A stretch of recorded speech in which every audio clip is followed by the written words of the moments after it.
jump or two.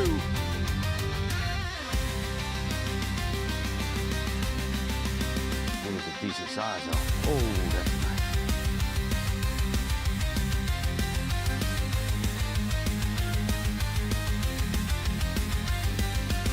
Oh, fish on.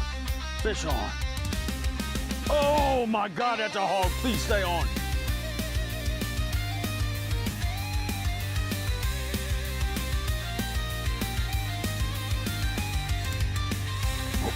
Whoa. Whoa. Oh my God. Woo!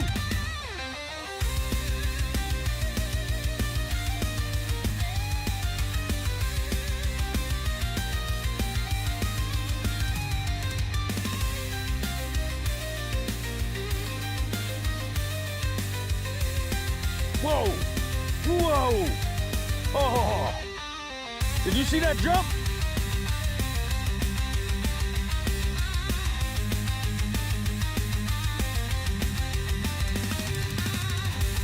Oh, fish on, fish on. Oh, nice one.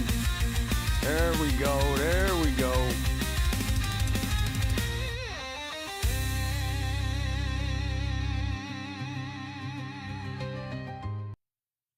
All right, welcome to Whiskey Tango Fishing, folks. We are here for another episode of a Hook, Line, and Service honoring veteran and first responder anglers. Tonight, we have a really special episode for you. We got 2 U.S. Marine veterans, so you got 3 Marines tonight, so triple the fun for you.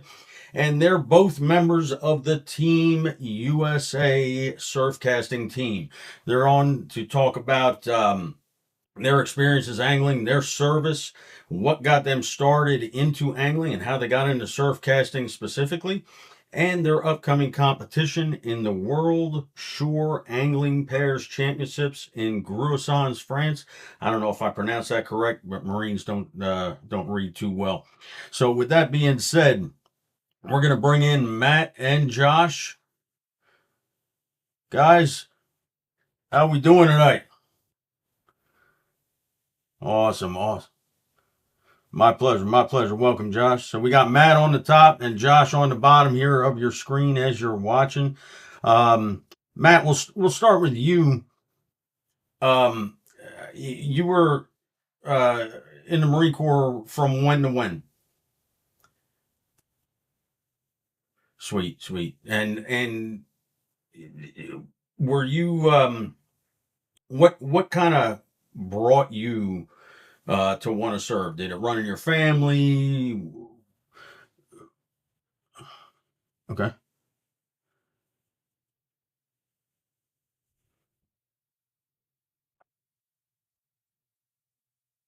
Mm-hmm.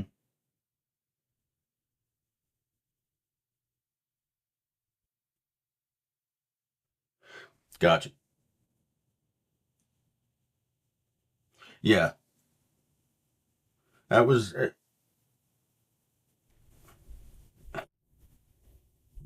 yeah. Best uniforms, all that. Yeah. And 9/11 was a catalyst, I think, for a lot of folks around that time to serve. Now, um, Josh, were you in along the same time or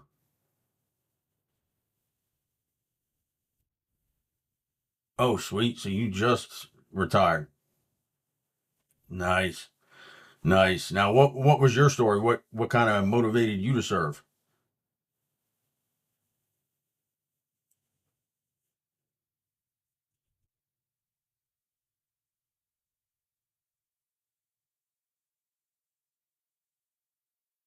I hear you. Now, did you guys serve together? So you met afterwards. Okay, so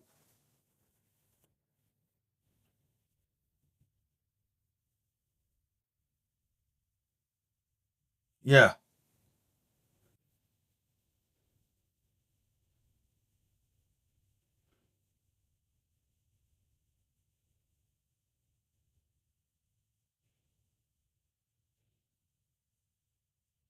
gotcha. Gotcha.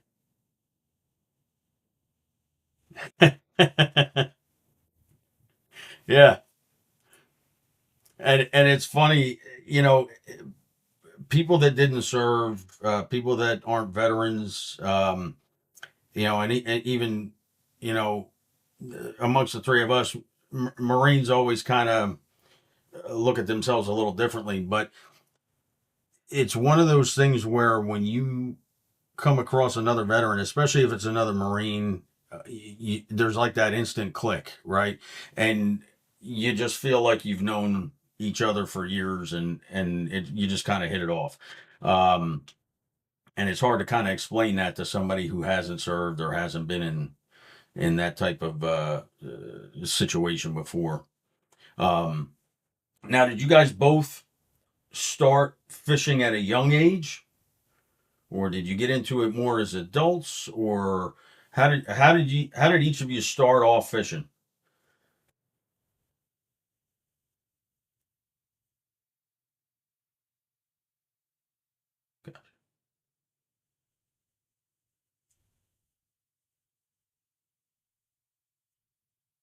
Yeah, nothing good. Not even fishing. There's just nothing good.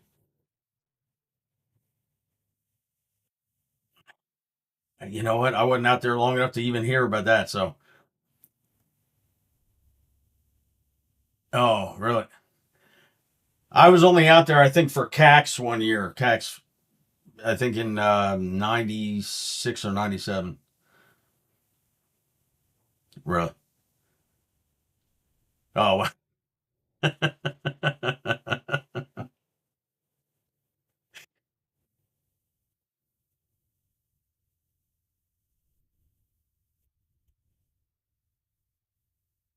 okay.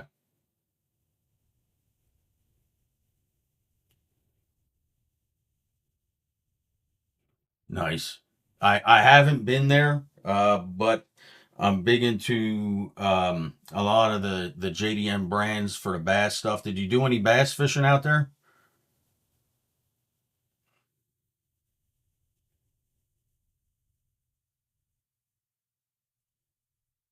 Nice.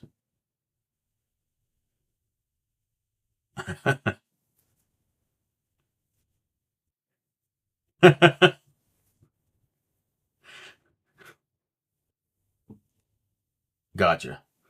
Now, what about you, Matt?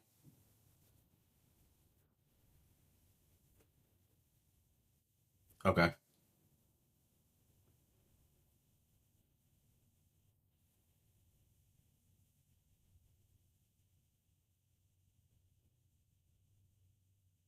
Okay.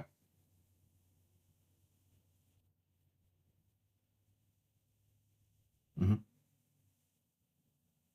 Gotcha.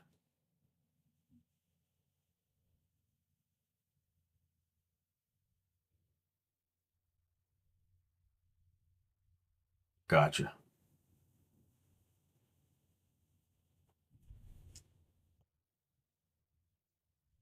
Oh, sweet. Gotcha. And so you basically oh, we might have lost Josh here. I'm gonna he'll come back. Um, with the the saltwater, you got into that with your dad, right? Um, when Josh gets back in, when his camera's back up, we'll I wanted to ask him how he got into the whole saltwater thing. Um, but you can hear. All right. Yeah.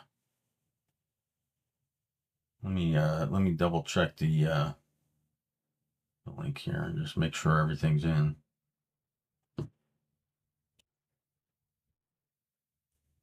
That see if it pops up. No. All right, but I can. You can hear us.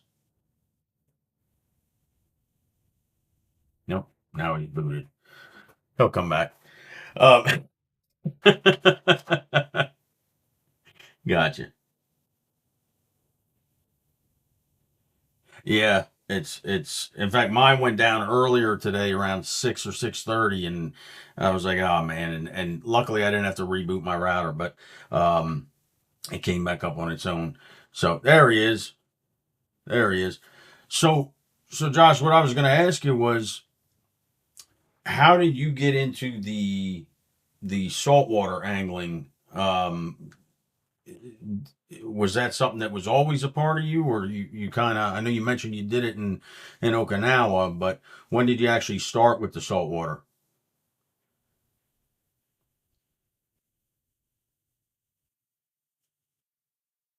Yeah. Did you hear the question?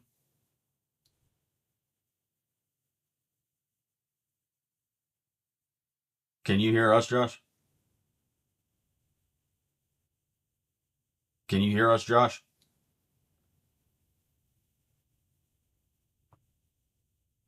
I don't think he can hear us now. You're muted, Matt, but I don't think. Yeah, he's coming through. His video's coming through. He's hanging from the ceiling now, like Batman. Uh, so how did you how did you get selected for Team USA? Was there a type of audition process? Did you have to win competitions to be considered, or how did that all come about?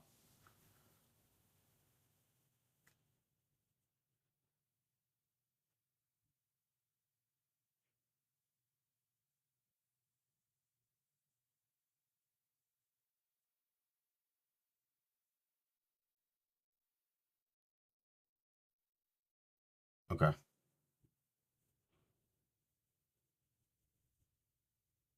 okay, okay, gotcha.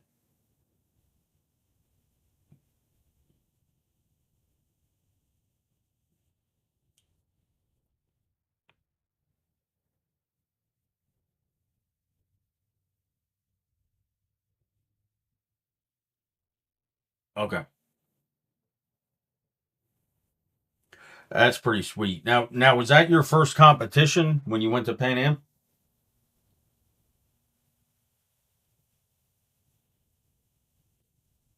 Gotcha. Sweet. Gotcha.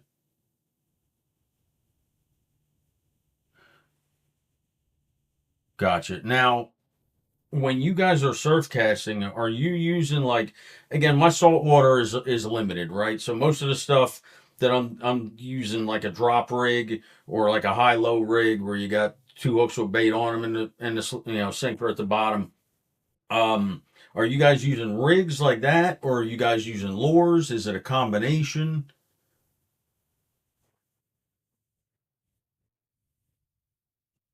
Hmm.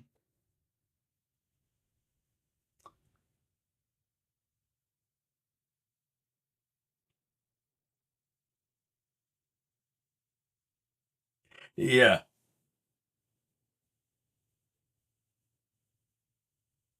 Hmm. Okay.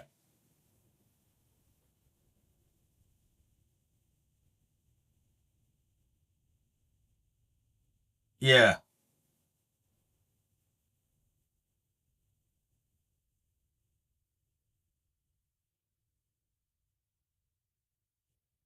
Really? Okay. So they're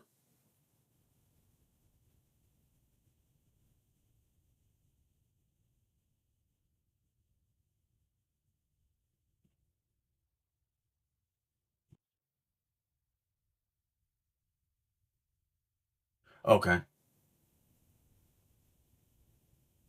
Oh, really? Almost like trout size hooks. Wow. Okay. Yeah.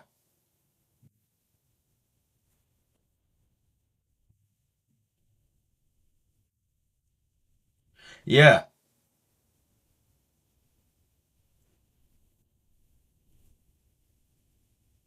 Yeah. Wow. So let me ask you this. You mentioned the fish are different over there. Are there, and I'll give you an example. Um, dead of the summer, I'm going bass fishing.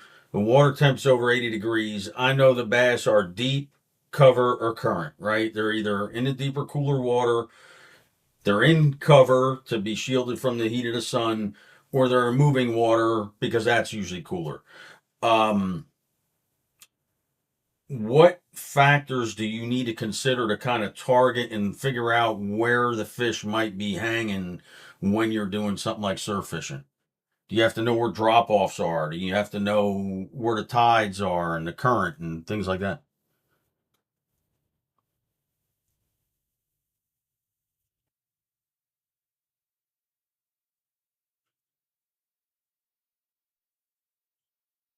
Gotcha.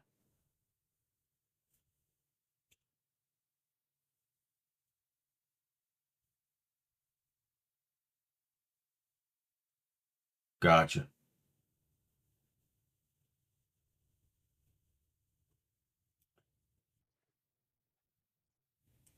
Okay.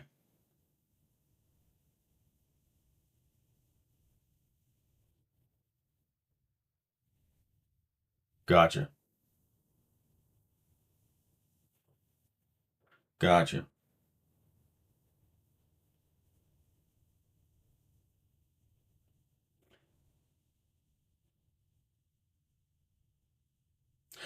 Yeah. Yeah. Yeah. Definitely. Um, you back with us, Josh?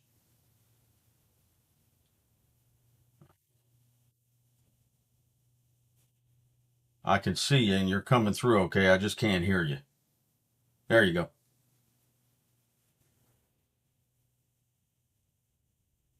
All right. Yeah, it sounds like you're back. We got a thumbs up. So I was talking to Matt about like how you guys actually came across, um, and got into the Team USA Surfcasting team, and he was kind of explaining that. Um, we kind of went over your your preparation, what kind of preparation you guys do, because he mentioned that the fish are a lot different out there. Um, so let me ask you this: if the fish are smaller mouth fish and there's smaller fish over there, how is the scoring done? Right, it's not done by weight like Bassmasters or anything, right?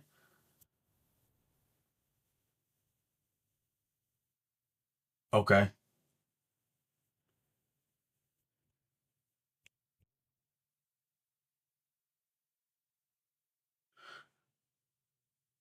okay,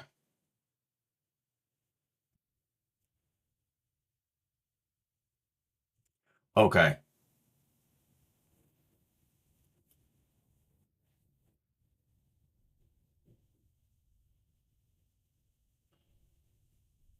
and get them back in the water.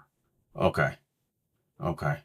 So now Matt had mentioned that like the Pan Am is artificial only, right? Even the skirts and everything else can't be real bucktail. They got to be artificial and everything else.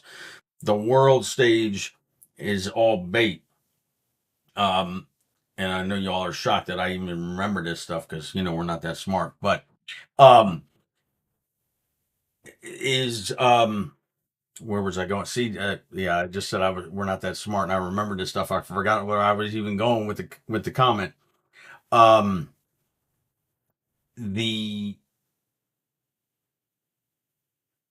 um,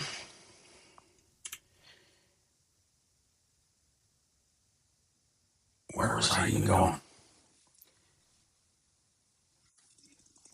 Yeah, the bait types. Yeah,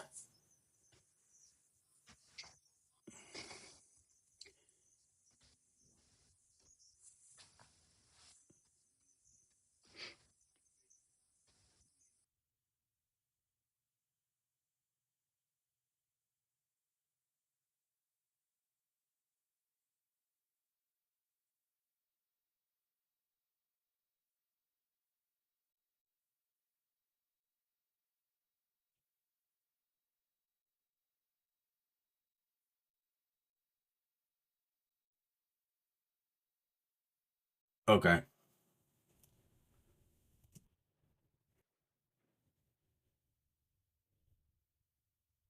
Okay. Wow. Now what other differences are there over there? Like,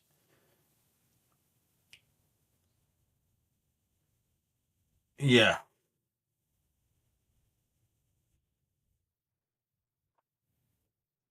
Really?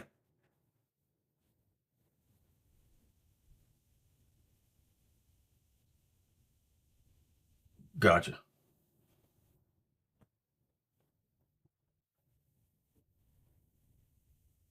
Gotcha.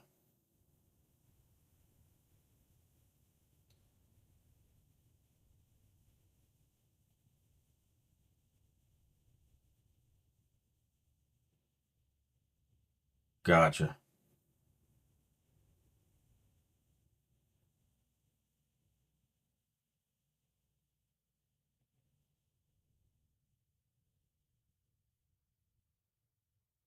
Okay.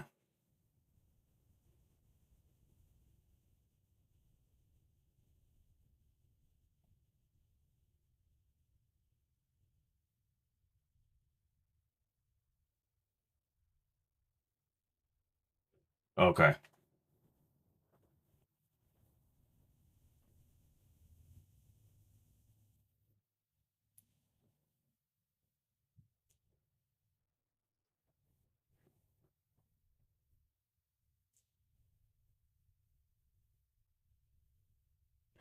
Yeah.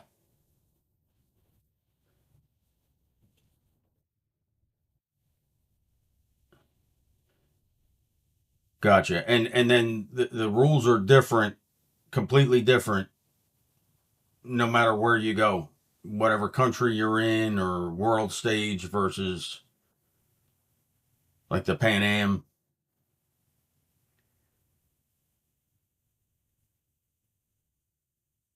Okay.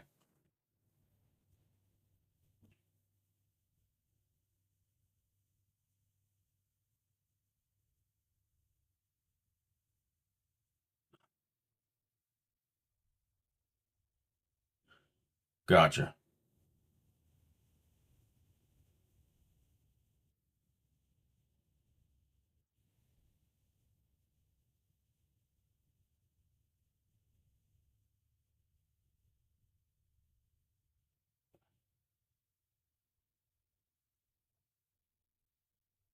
Okay. Huh.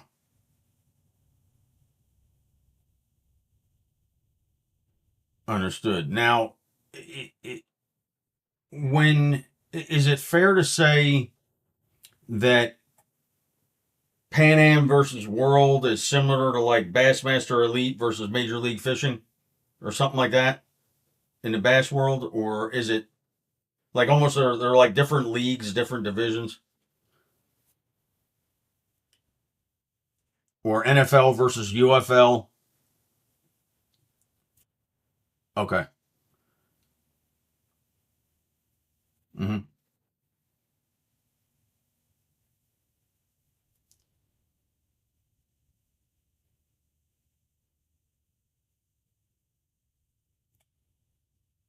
Gotcha.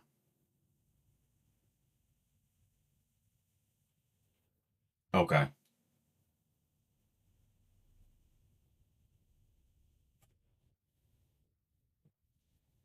Understood.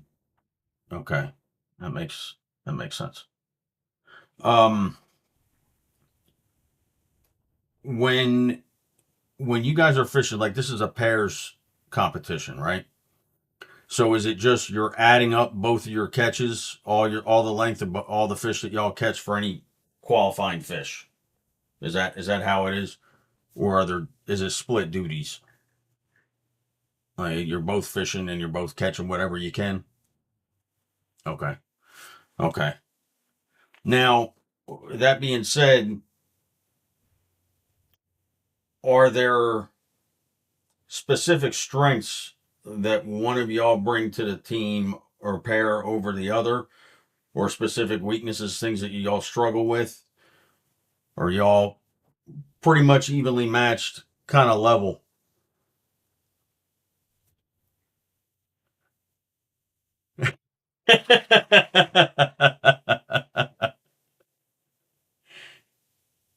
Yeah, yeah. I'm not trying to start anything up. I figured I'd throw a little curveball at you and see.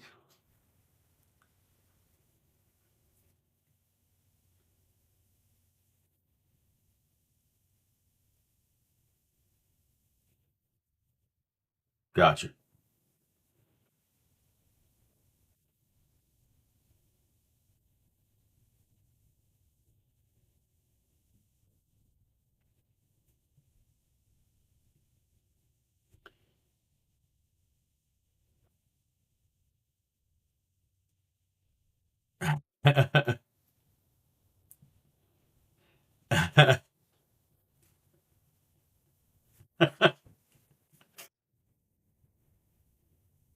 Okay.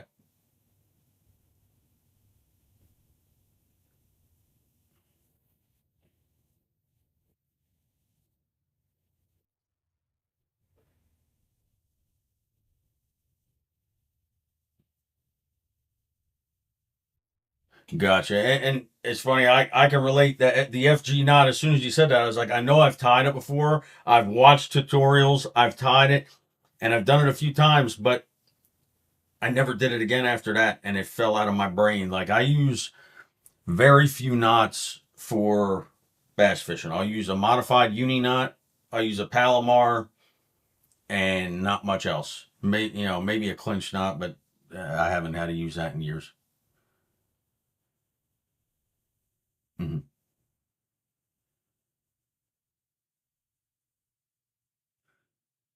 Yeah. No. Yeah.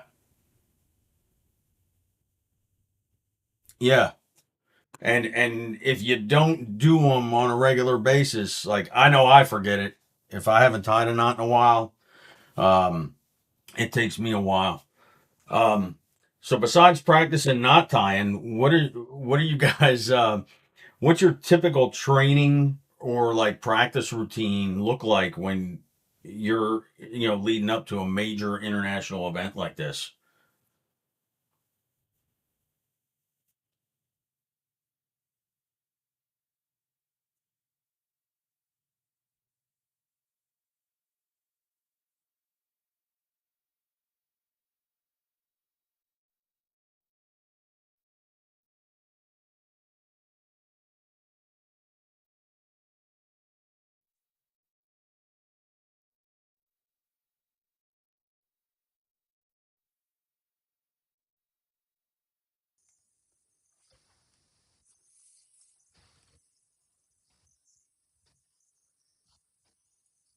Gotcha.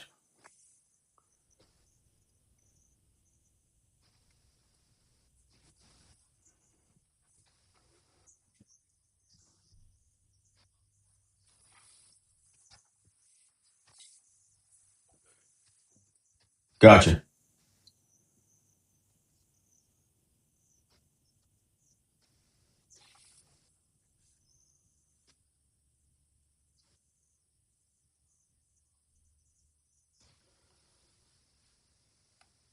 Gotcha. So it's repetition.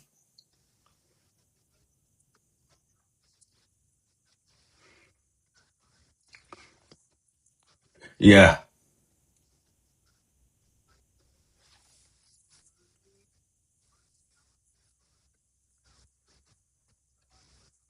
Yeah. Yeah. Yeah.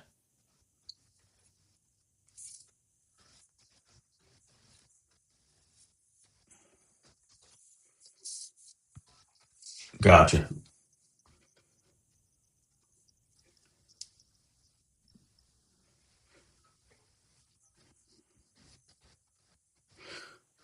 Gotcha.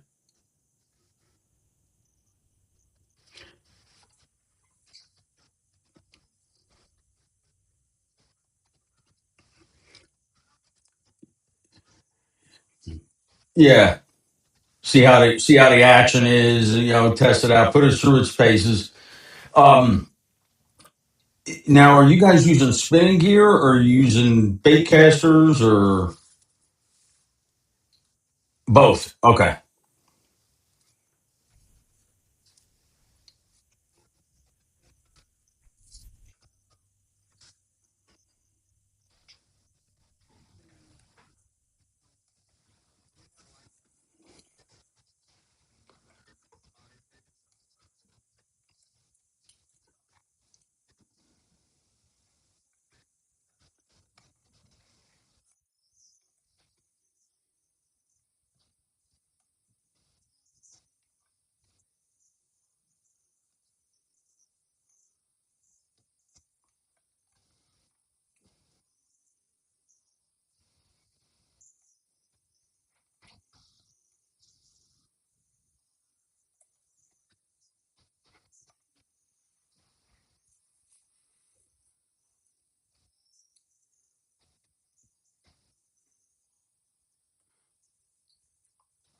Gotcha.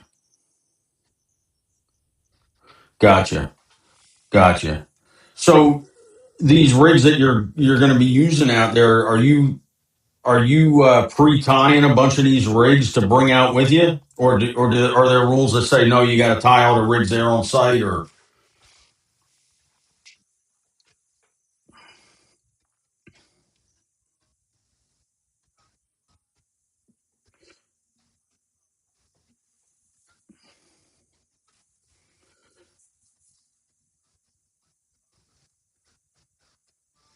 Uh-huh.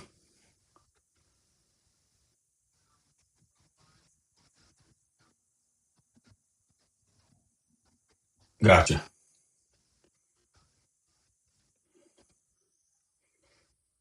Oh wow.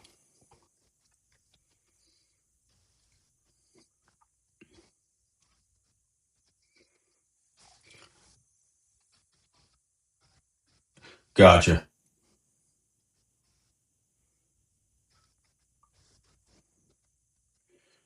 Yeah, that might work.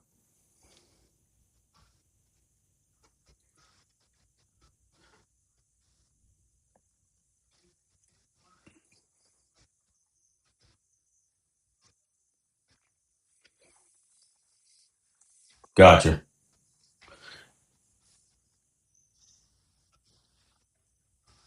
Yeah. Are you so how many rods are you guys each allowed to have out at a time?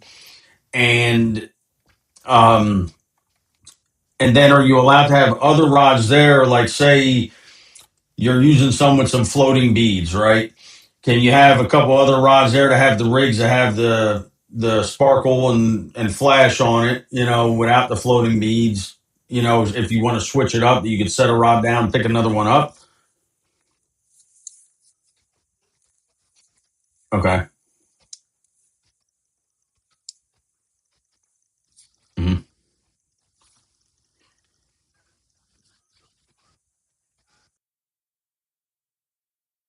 Gotcha.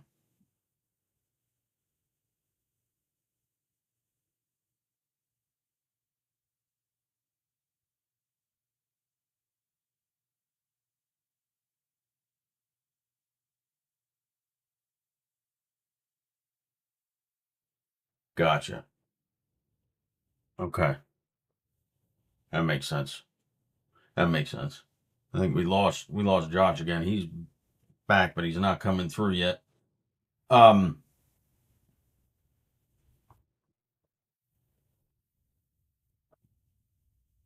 Okay.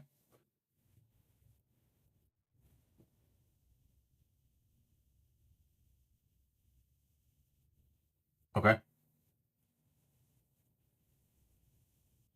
Peg match.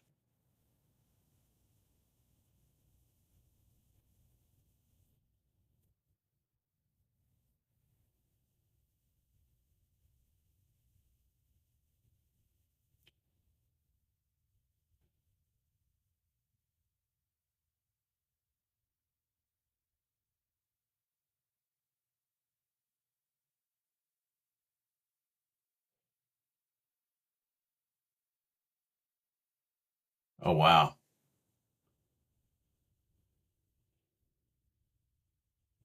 Yeah. Yeah.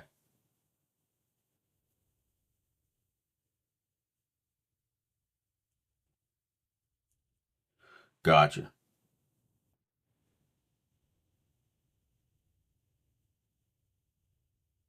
Yeah.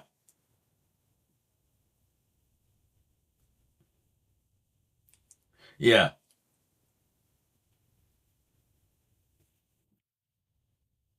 I wish they would honor that with freshwater fishing because I can't tell you the number of times I'm sitting there fishing and I reel in a bass and then all of a sudden like a half a dozen people are over there by me. You know, um, gotcha.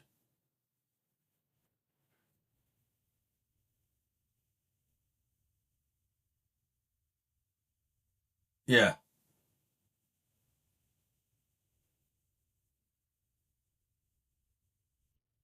and suck it up. Yep. And it's 4 hours a day for 4 days.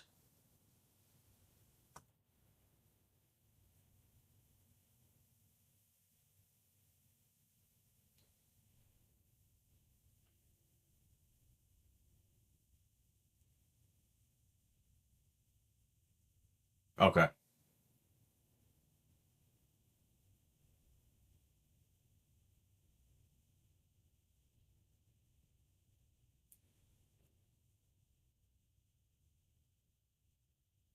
Okay.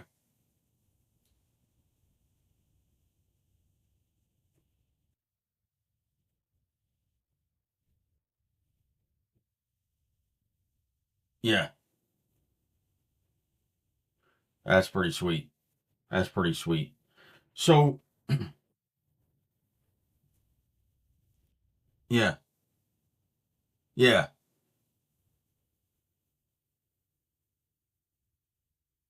Hmm.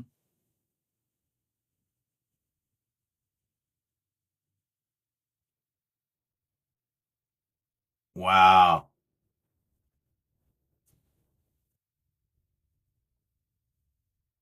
And and you're just casting all day long.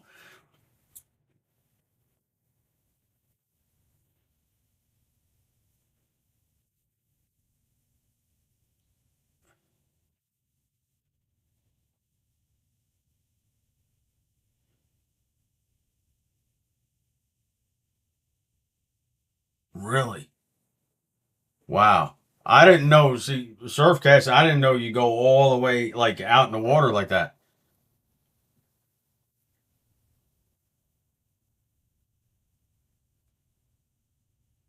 Hmm.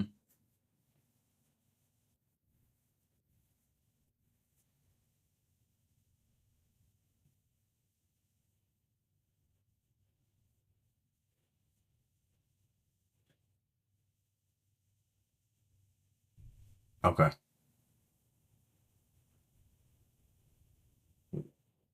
Wow. Wow.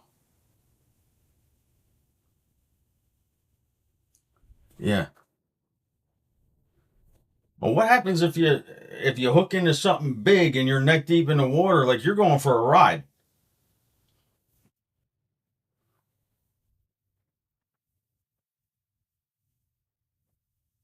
Yeah, it'll pull some drag. Wow.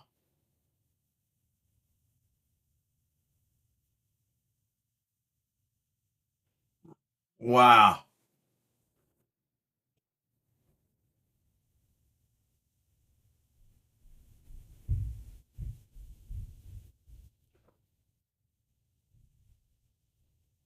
Gotcha.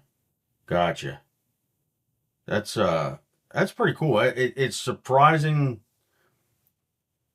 how different things are, but there's also a lot of similarities. It's when I go out bass fishing, like I may have an idea of what I want to do, but again, the battle plan's only good till the first shot's fired, right? So, um,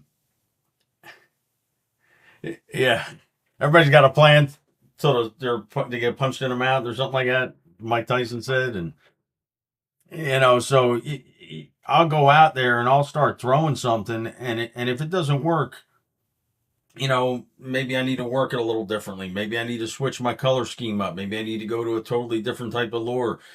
Maybe I need to present it, differently, faster retrieve, slower retrieve, work some pauses in or whatever. And, and the other thing is, like, I look at what other people are doing, because if everybody else is doing something similar, whether they're catching fish or not, I intentionally try to pick something different, to present a different option to the bass, and see if that picks me up some other bites. Um, you know, it's it seems like there's a lot more kind of uncertainty, though, because you don't have the convenience of, this is a place that I'm familiar with, right? Plus, it's the ocean. So even if you're familiar with it on one day, it could be totally different, right? The next time. So,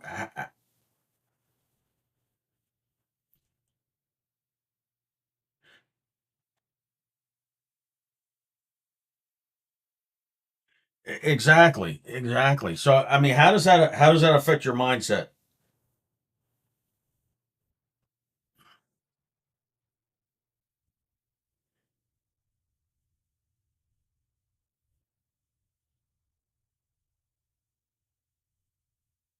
Yeah,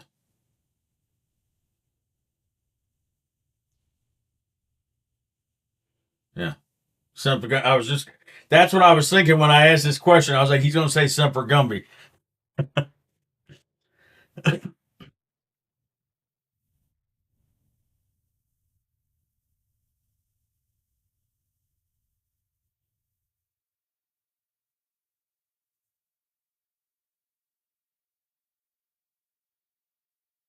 Yeah,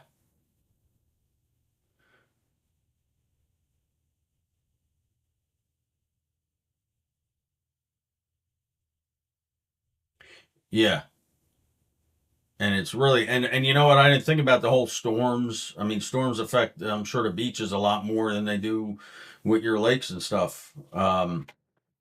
So that's something. Um, that's that's a really cool. So other than this and the Pan Am, are there what other major competitions are there that you guys are involved in?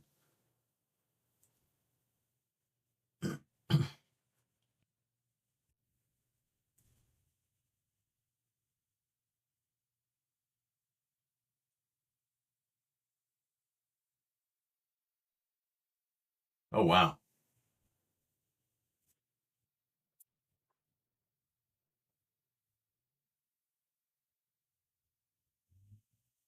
Oh nice.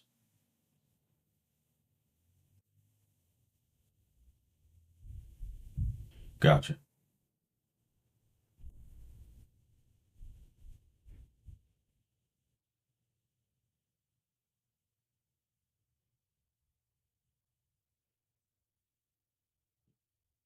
Wow.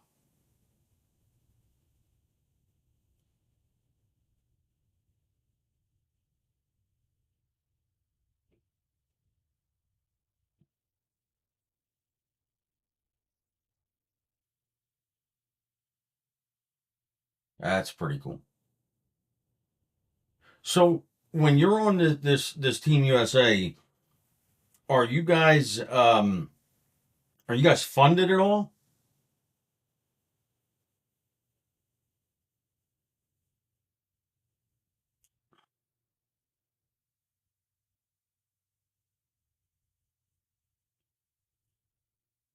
Gotcha.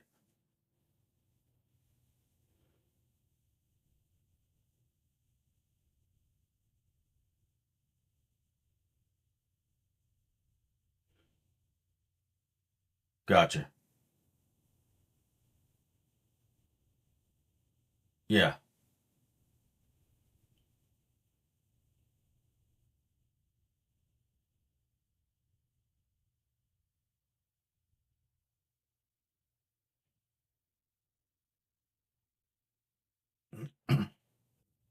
Hmm.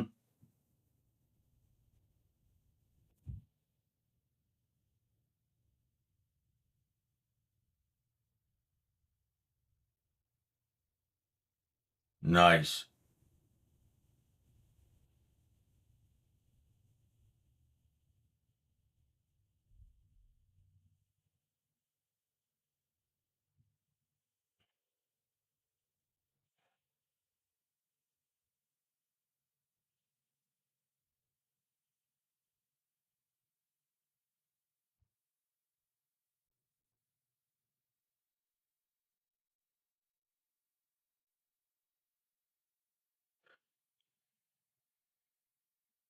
Gotcha. So if somebody's interested in supporting the team or somebody's interested in being a sponsor, where can they go to get that information and to support you guys? Okay.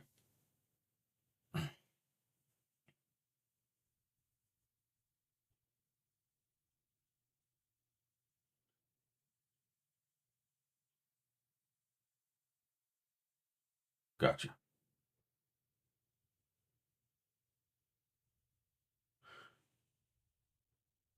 Cool.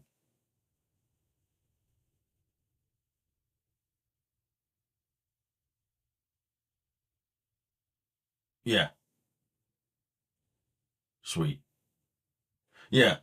Well, I'll put a link to that U.S. Angling in the description of the video here, so that anybody that's interested, or if somebody big sees it and they say, "Hey, I want to be a sponsor and help this team out," because I think this is something that um, you hear about, like the Olympic teams and the hockey, and I'm not trying to take anything away from that, but until I heard about you going to Costa Rica to the Pan Am, I didn't know there was a Team USA for surf fishing or anything like that, right? So I think it's something that's really been underserved and hasn't gotten um, the coverage that maybe it should have to kind of help it grow or to increase the awareness. So that's another reason that I was really excited to bring you guys on tonight to talk more about that and that program. Um, Now, are there certain times of the year if somebody's interested in getting into something like this? Is there certain times of the year that they should reach out, or how would they go about it if they were interested in being a part of the team?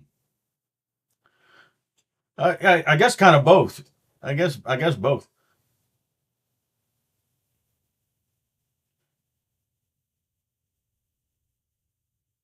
Gotcha.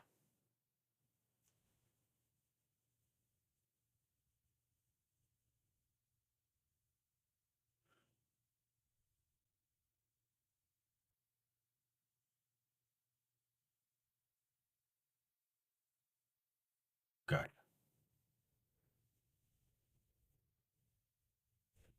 Gotcha.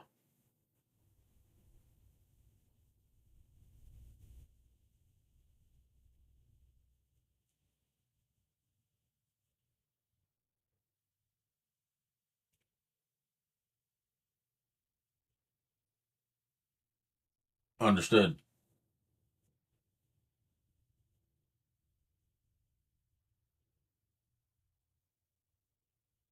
Yeah.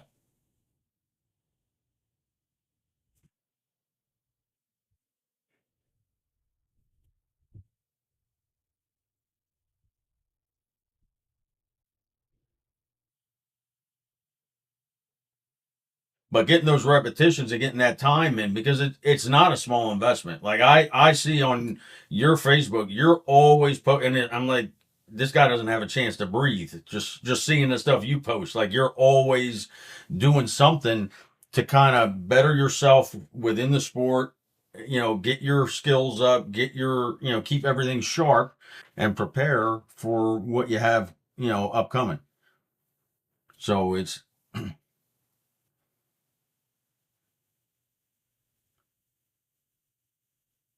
gotcha.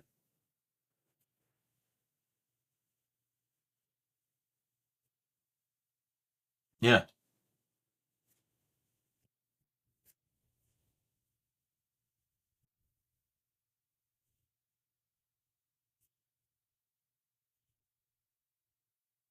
Yeah.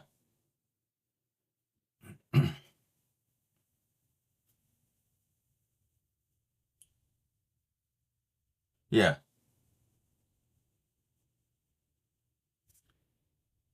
Yeah. Exactly. It's got to be something that's always on your mind, and it's not. These are big trips. It's not a small amount of preparation that goes into it, and having to read through and understand all the rules for each of the competitions and all that stuff. And I'm sure if you do the same one several times in a row, you kind of start sticking. But you don't just, hey, I want to do this, throw a rod over your shoulder and walk out. It's not something that simple.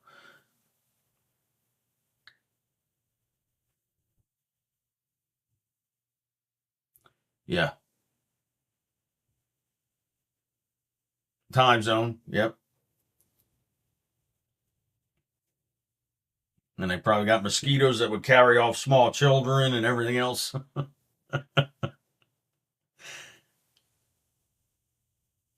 Yeah.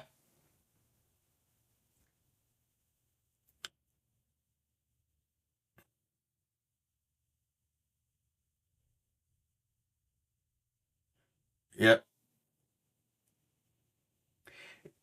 Yeah. Yeah. And then you got to get up the next day and do it again.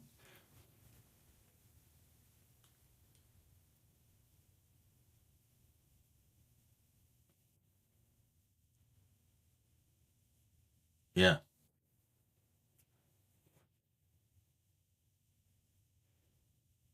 Yeah. And was that part of his lessons learned from doing it in 24? Okay.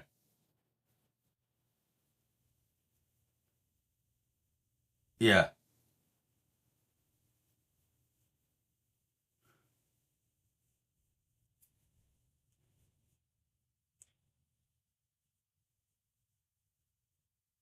Yeah. Yeah.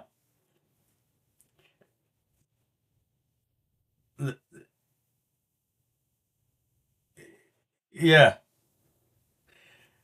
Yeah, because and drinking a ton of water all at once doesn't fix the problem. It takes a couple days. Once you get dehydrated, it takes a couple days of consistent water intake to get back to optimal.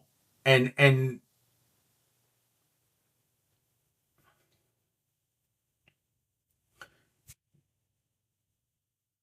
no, not at all.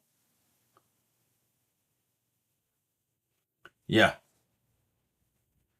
And it's funny because, like I used to say, when I would go out on my kayak, give me a bag of beef jerky and a couple of Gatorades and I'm good to go. Right? I could be out there from before the sun comes up till after the sun goes down. And yeah, this is something that's totally different. And you're not just standing there on the sand, casting out and waiting. Right? You're, like you said, it's sometimes neck deep.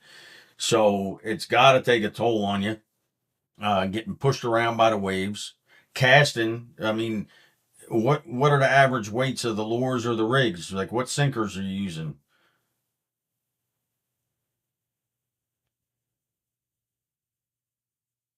Okay.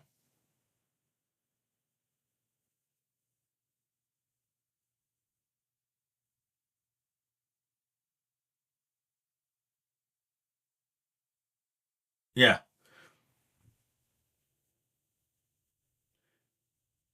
Yeah.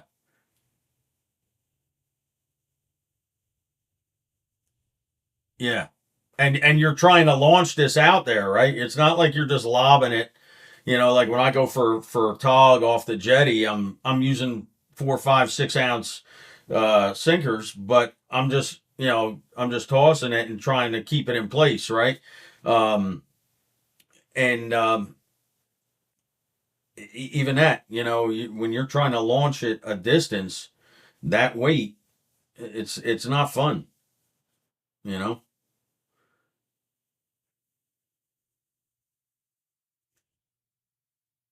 Yep. Adjust your windage.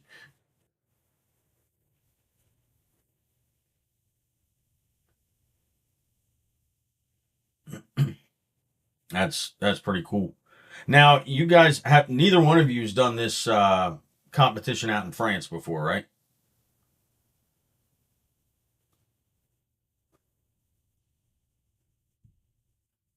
Okay.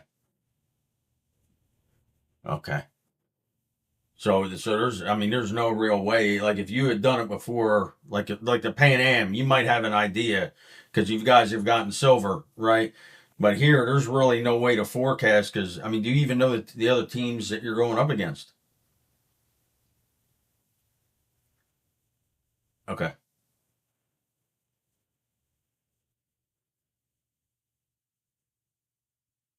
Okay.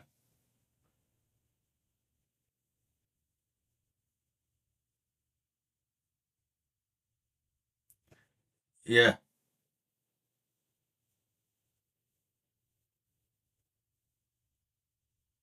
Yeah.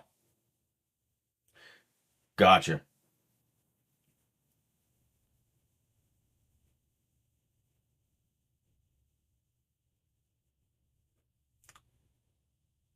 Yeah.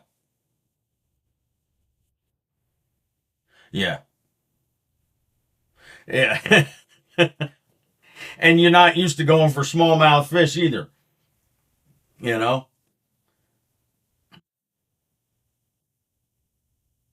Gotcha.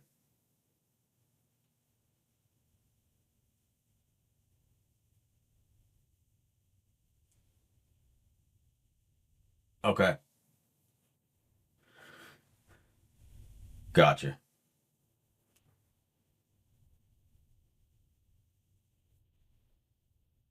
Really? Okay. Wow. Yeah. Small, soft mouth. Now, with the Pan Am next year in Florida, do you think it's going to be on the Gulf side or the Atlantic Ocean side?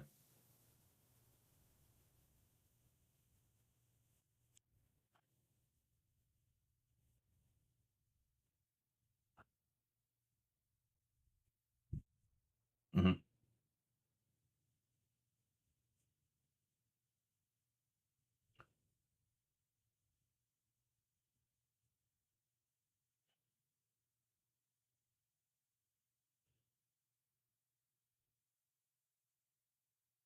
Yeah. Hmm.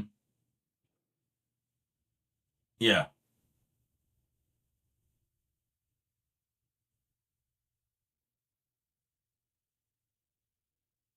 Eh, yeah.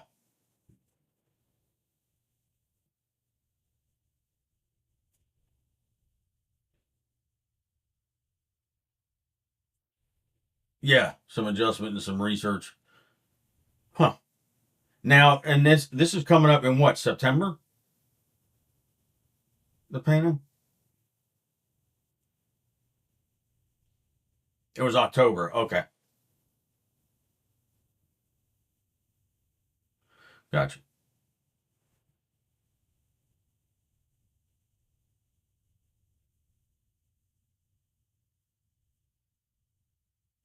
Yeah.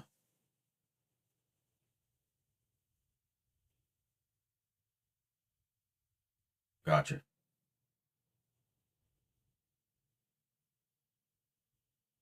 Okay.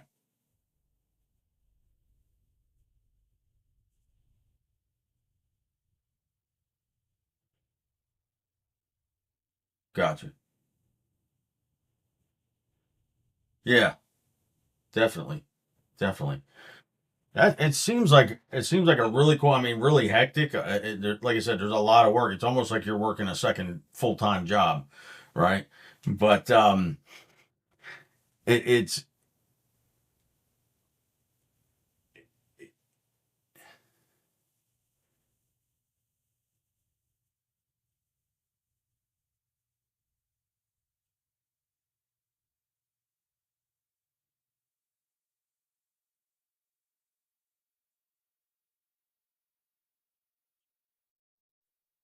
yeah,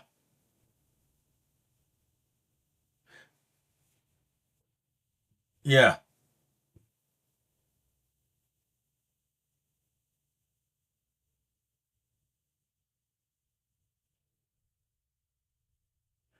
Gotcha. And yeah, I guess as you get, what's that?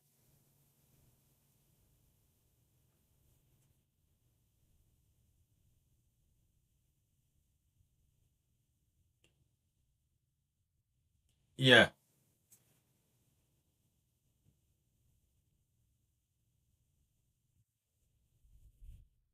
yeah,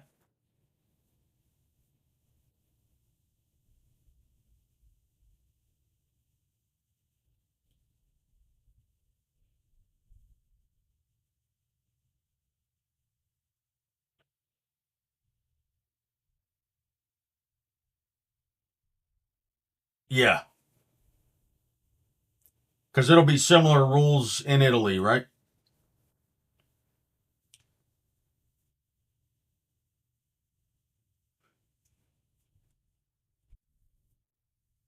Gotcha,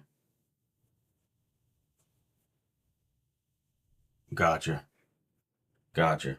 I mean, it's got to be cool, especially with so many different places to fish. Um, but I can also understand the stress. Heck, I get stressed out going to a lake that I haven't fished before, right? And there's only so much area there, right? Um, so going to whole other countries, and you're not in the same country or same location every time that you go back for that competition. I'm sure it adds to the excitement, but it also adds to the stress and the preparation too at the same time.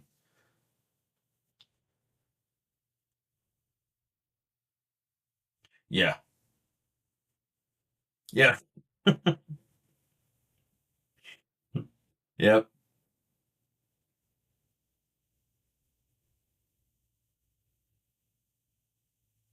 and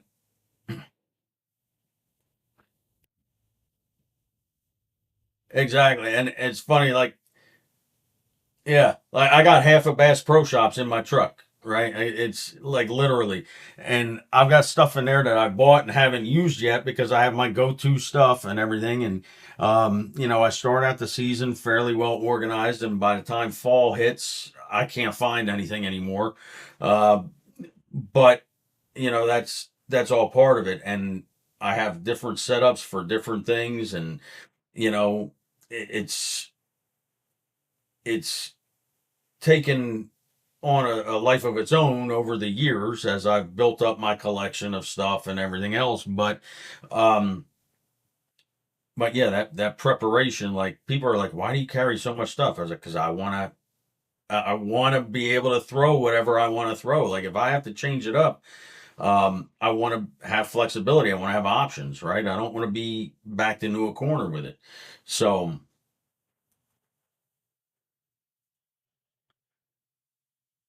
yeah,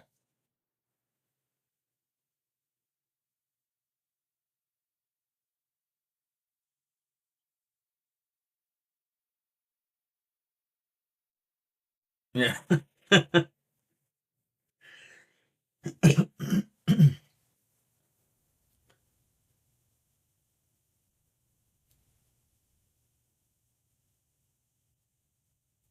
yeah,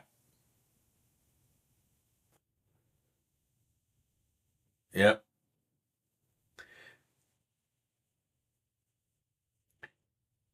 yeah,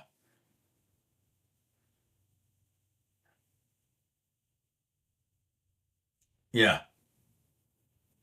Reconfigure everything, and that's what I do with my bass stuff. Usually, I did pieces of it this winter, but usually I got the whole living room spread out. I put the dog in her crate so she don't come and get a hook in her nose or something sniffing around, and I just reorganize everything. And I didn't do the full thing this year, but I did. I got some of the stuff ready, and I didn't respool a lot of my reels like I normally do. I did a couple of them, but not all of them. And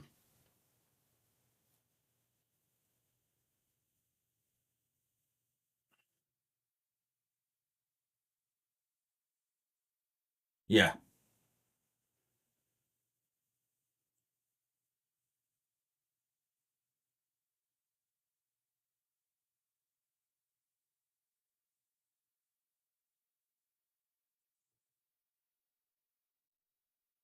gotcha. So do you? Let me ask you this, because like for bass, I hate tying leaders, so I do straight fluorocarbon. My trout setups, I got like 4 to 6 pound test mono on there.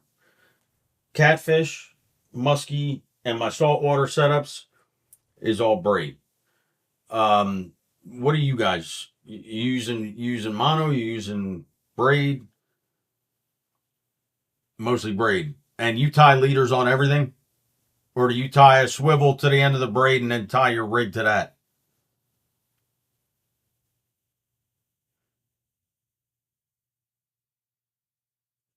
Yeah.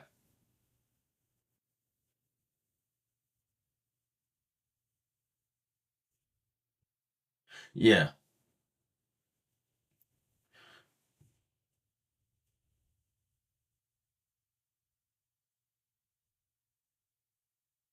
Pop your rig on that, right? Yeah.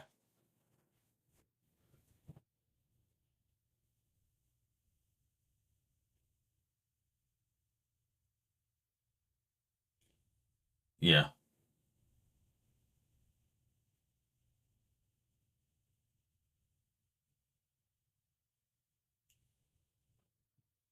Yeah.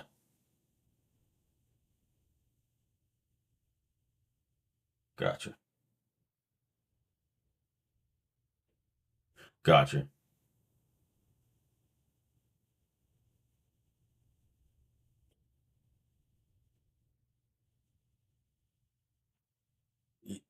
Yeah. Really. Gotcha. Yeah.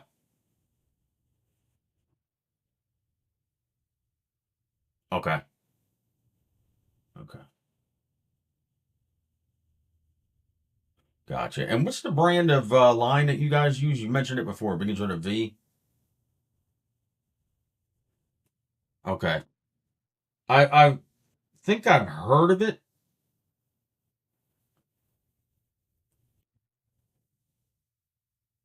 Yeah.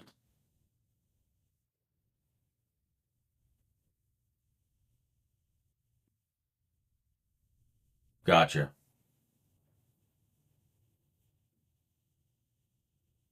Okay.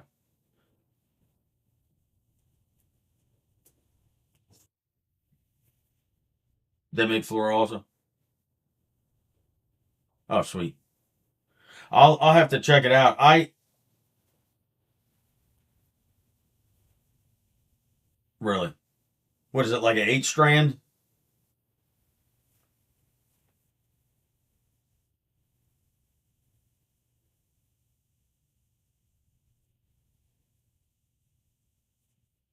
Yeah.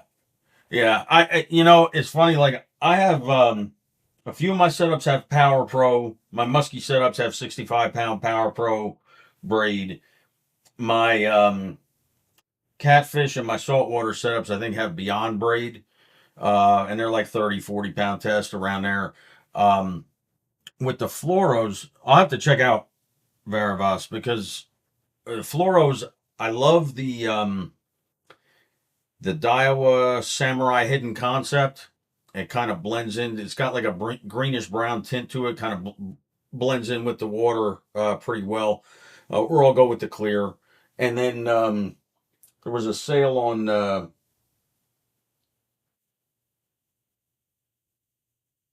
Yeah.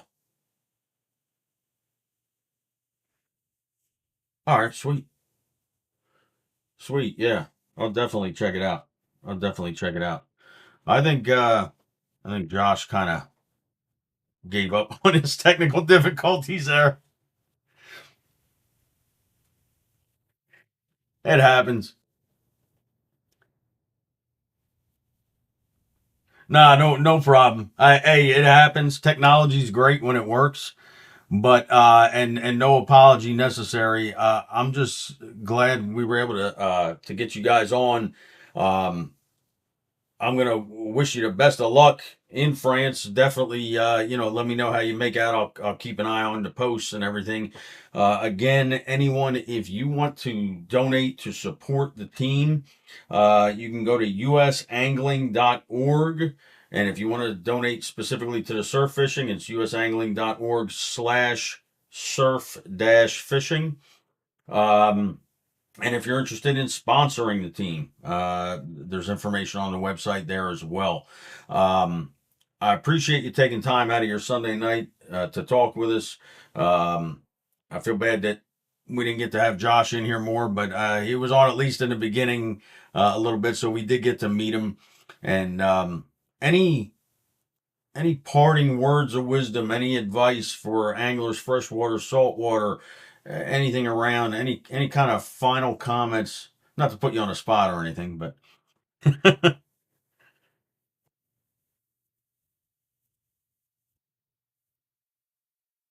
yeah,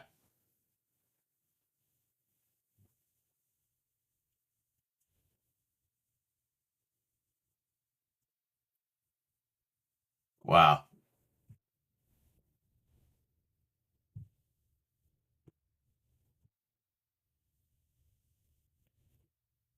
yeah,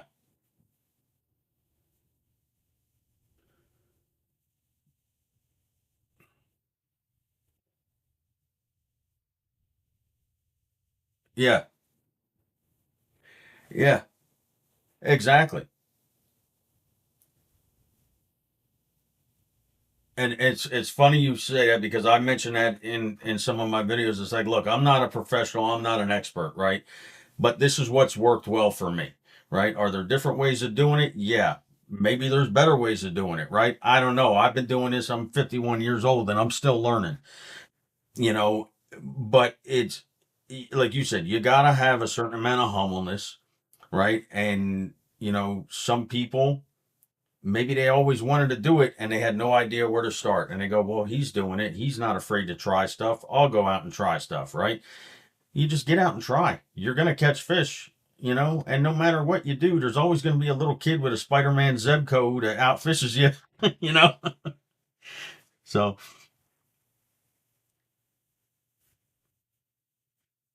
yeah, yeah. But it helps further the sport and it helps, get that next generation of anglers going. And I really appreciate you coming on and talking about that. So, all right.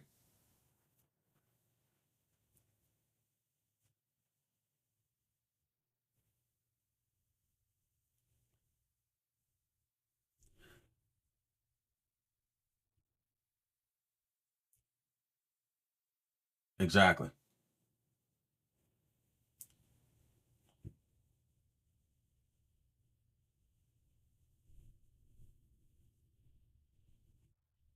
Yeah, absolutely. Because I'm a total novice when it comes to that kind of stuff. And I